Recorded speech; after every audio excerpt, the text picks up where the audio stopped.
Hi. So today I want to bring back and reintroduce myself and what I've been doing over the past 10 years that highlights and bring to bear what I'm doing right now. So my name is J. Rosemary Francis. I'm a divorced mom of three adult sons. I have two granddaughters and a grandson. Today I want to reintroduce myself, as I said before, because I've in this space a while as a podcaster, as a blogger. I write, I do videos, and I wanted to just refocus my efforts on providing support for the moms that are in a phase or in the phase of life that you need the most support for. So I want to start by talking about my life story in simple terms. So I was raised by a single grandfather. So I'm a product of a single mom who left me at 9 months old with my single grandfather, her dad, and my granddad died when I was 12 years old. So I was left without parents for a time. Eventually, I went to join my mom where she was living in another country. But essentially, I started out life basically alone. But that's not the real story, right? I want to focus in now on what set me on the path, what set me on this journey of supporting single moms, solo moms. So after my third divorce, I went through this metamorphosis, if you will, because I began to find myself thinking about the reasons I was in the place I was. And what it boiled down to is that I took responsibility for my failed marriages. And in that moment, at first, I questioned who I was. I questioned why nobody wanted me. I questioned why I wasn't good enough and what was wrong with me. And in that moment, a voice said to me, "There is nothing wrong with you." But I discovered that there were things that I needed to do, I needed to fix in myself before I could move forward. I didn't want to be bitter. I didn't want to be that woman who was always angry, especially at men. And so I developed my own technique that I learned from Tony Robbins about in seeking a mate, make a list of what you want in that mate. Make a list of the qualities you want in that mate. On one side, draw a column, and on one side, you make a list of what you are looking for in a mate. Not that I was looking, but I think it was the pivotal exercise for me at that point in time. And on the other side, make a list of the things that I was missing from that list. So if the person was kind and I wasn't a kind person, then I needed to write that down on that second column. That exercise was very eye opening for me because I realized I wasn't even conscious in selecting my mates. I was unconscious in the people I married. And I could say I was unintentional, but when I look back, I was really unconscious. So this exercise led me to start reading the scriptures more, doing daily devotional, read Joel Osteen's book, Your Best Life Now, was one of those pivotal texts that I read that really helped me to focus in on my responsibility in my life because I realized and I discovered through all that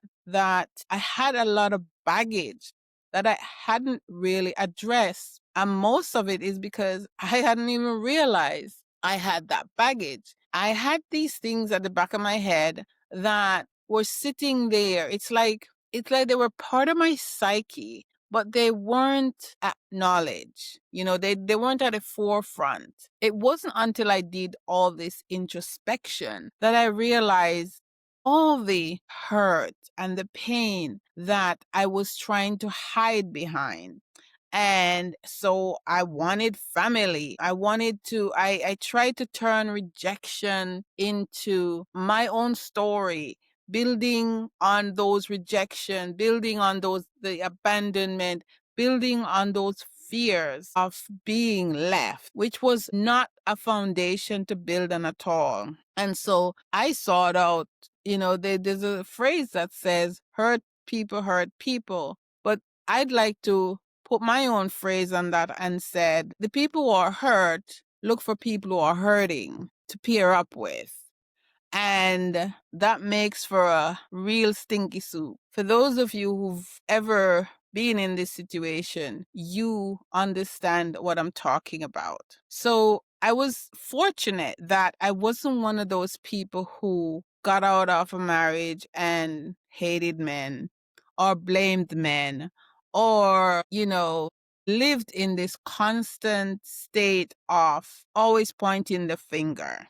I took the time to do this, the finger at me, and got perspective, because it wasn't a I'm to blame session. It was a what is it that you could do in the future to avoid getting yourself in these situations. And so that helped me to unfold my life's history and realize that there were things in my life that I needed to take care of if I wanted to have healthy relationships going forward.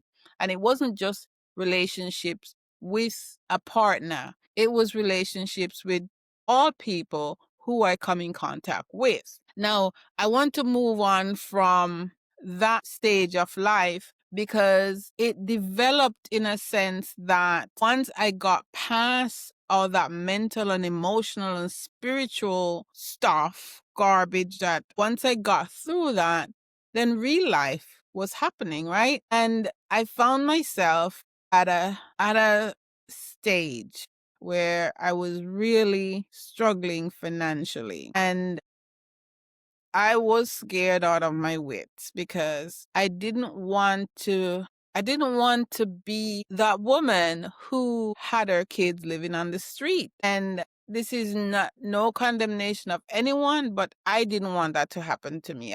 I'd lived in fear because of my life or my childhood. I've lived in fear of being homeless my whole life. And so this was a big thing for me. It was a big fear that I could not be homeless. And because of that, by the time my middle son was 15, we checked it.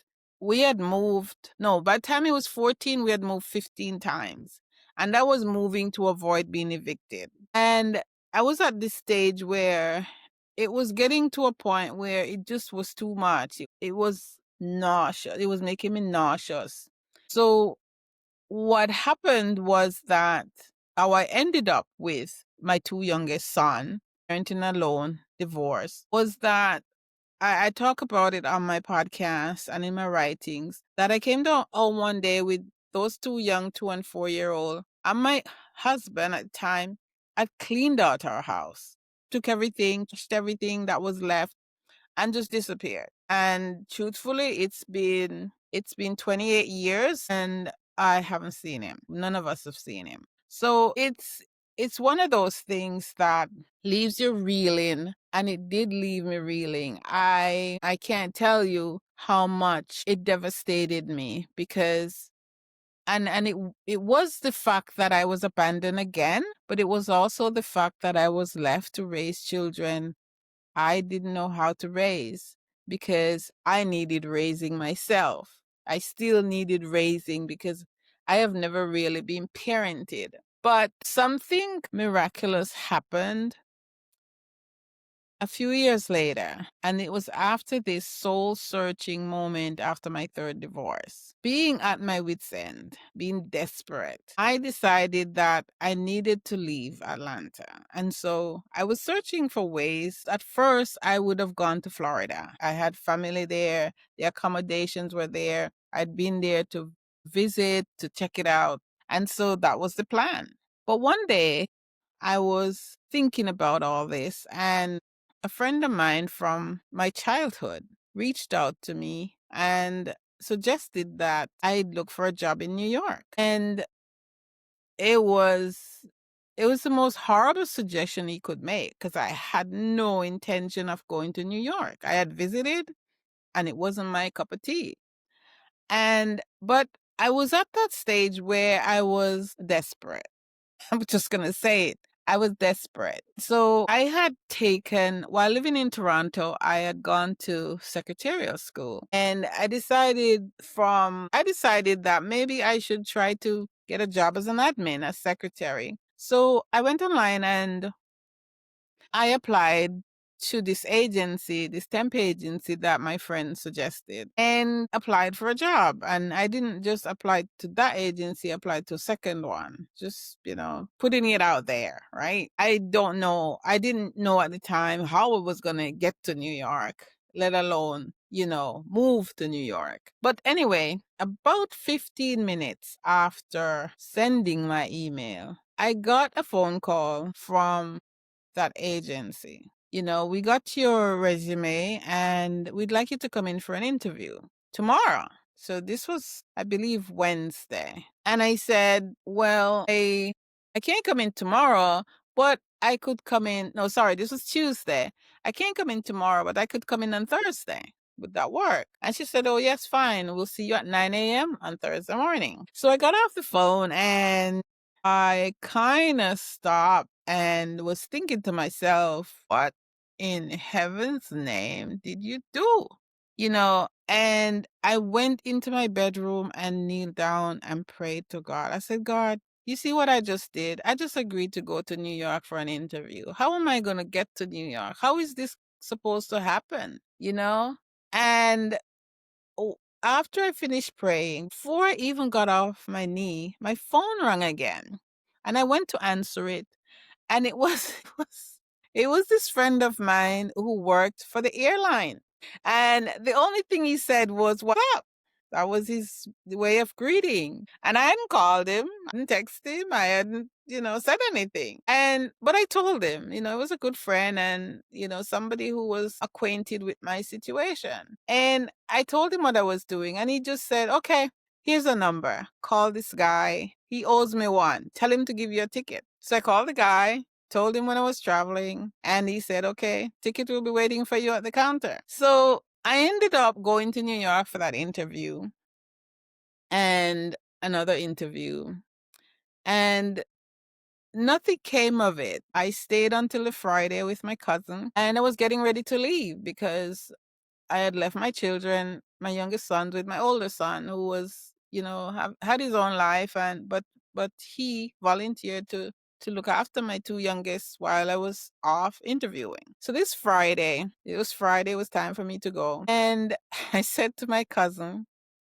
he's gone now, God rest his soul. I said to my cousin, I need to go back to my kids. And he's like, where are you running to? Why are you running home? Why don't you just hang out for a few days? Stay till Monday morning and see what, if someone calls you. I wasn't too sure about it, but I decided to listen and stay till Monday. Monday, I got a call. Monday afternoon, I got a call from the first agency that I went to. And they said, we got a 3-day job for you. Started the Wednesday. Would you like it? Would you take it? I said, sure, I'll take it. And not too long after that, I got another call. I got a call from the other agency saying, we have a 3-week job for you. Would you take it? I said, no, I can't take it because I just agreed to take a 3-day job and I don't really want to break my commitment because, I'm that kind of person. She said to me, okay, I admire your commitment. And if that doesn't work out, give us a call back and we'll see what we can find for you. End of story. Wednesday morning, a total mess. I walked into this firm, to the 19th floor of this firm on Wall Street.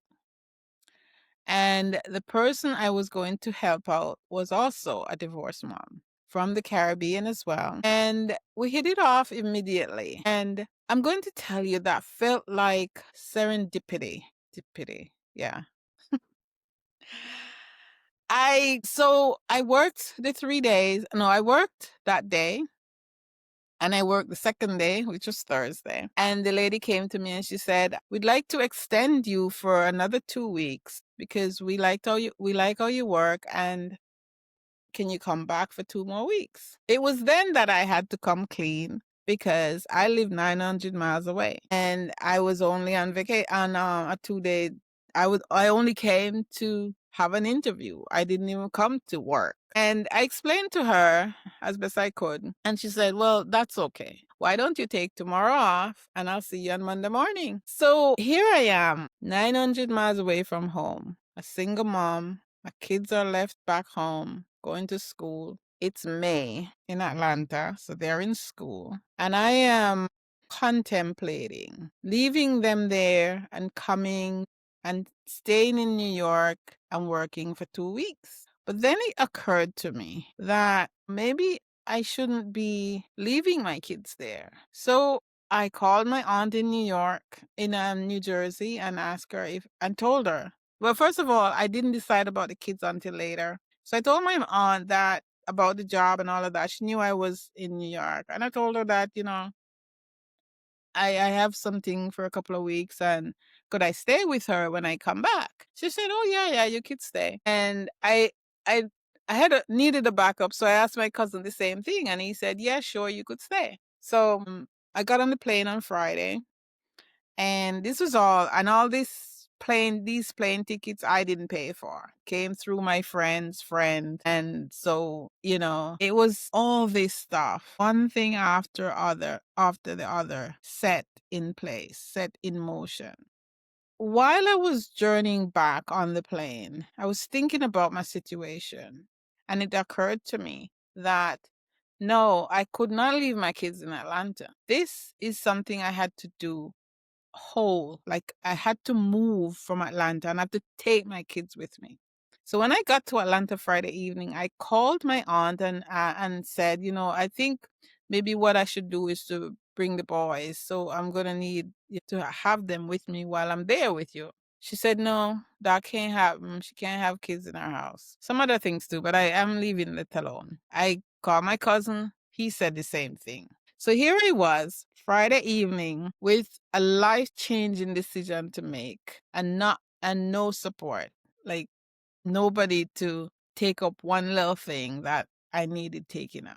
And okay, it's a big ask to have somebody to have someone open their home with your 2 children. I mean, I don't have family like that. So that's how it is. So anyway, I didn't hesitate. I called the friend who had referred me to the ticket guy. And I knew he had a truck, so I told him, if you know anybody who want furniture, I'm packing up everything. They can have what they want. I'll separate what I want to take with me in my car, my 2001 Toyota Camry, and they can have everything else. You all can do what you want with the rest. And Saturday all day, that's what happened in my house. I had a 3-bedroom basement apartment, quite nice in a nice neighborhood, and the whole apartment was stripped clean by evening. But at that point, I realized I was driving out Sunday morning, and Saturday evening, I still had nowhere to go, nowhere to live. Now, if I was alone, I could figure it out, but I had these 2 little boys with me. Now, and also, the other thing was that I had to have the conversation with these 2 preteen boys in school, playing basketball, doing other things. And we've already moved schools several times. And they were a little annoyed that they had to move to New York. They didn't like it like I didn't. But they said, they were my biggest fans, my biggest support. I'm going to tell you, no matter what you're struggling with, listen, keep your mind open, and remember, those children are aware. They are aware of everything that's going on, even when you try to block them. So remember that. So I was a real estate agent. I was also a licensed insurance agent, and I was a big networker. I checked my database and I found the number for a mortgage person, a person I knew did mortgage from Queens. At the time he was living in Florida. So I called him and I said, do you know anybody who have a room in Queens? I don't know why I said that, the room three of us. I don't know. That's what I said. I said, do you know anyone with a room in New York? Because I am moving tomorrow and I need somewhere to stay. And he said, I have a room in Queens. And I said, how much? And he said, don't worry about that. Just get there. So now it's set. But I want to back up because there's some other things that I didn't fill in. I kind of glossed over certain things because this is a long story. But so as I go, I'll retreat a bit sometimes to fill in the blanks because there are some blanks. So the next morning, on the morning at 6:30, I drove out from Atlanta. My Toyota Camry was packed full of what we could bring. And my two sons were in the back. The two youngest boys were in the back. I drove from that time, and at 3 a.m. the next Monday morning, we arrived at the location we were supposed to go to. No GPS, New York City at night. For anyone who's driven that city, you know what I'm talking about. Fortunately, the guy I rented from, he kept in touch to make sure that, I got to the place because there's nobody else, right? And I often say that God always send the person you need just when you need them to fulfill whatever need you have at that time. And so this was this guy who guided me to this apartment in Queens. Now, I'm not going to discuss the condition of the apartment because that's not what this video is about.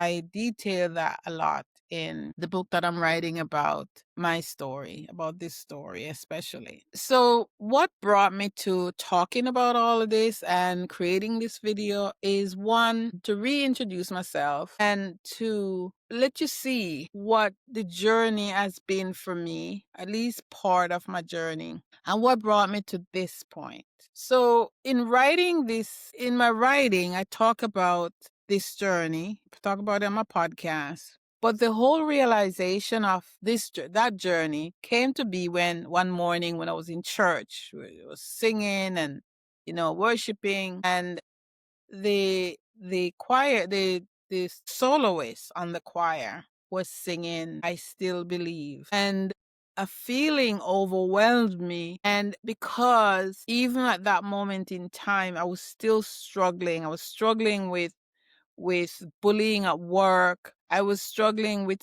still trying to maintain a roof over our heads. My job was still temporary. And I had a lot of burden at the time, living in New York City with two Black boys. And I was still struggling. But that moment, that song, "I Still Believe," resonated with me.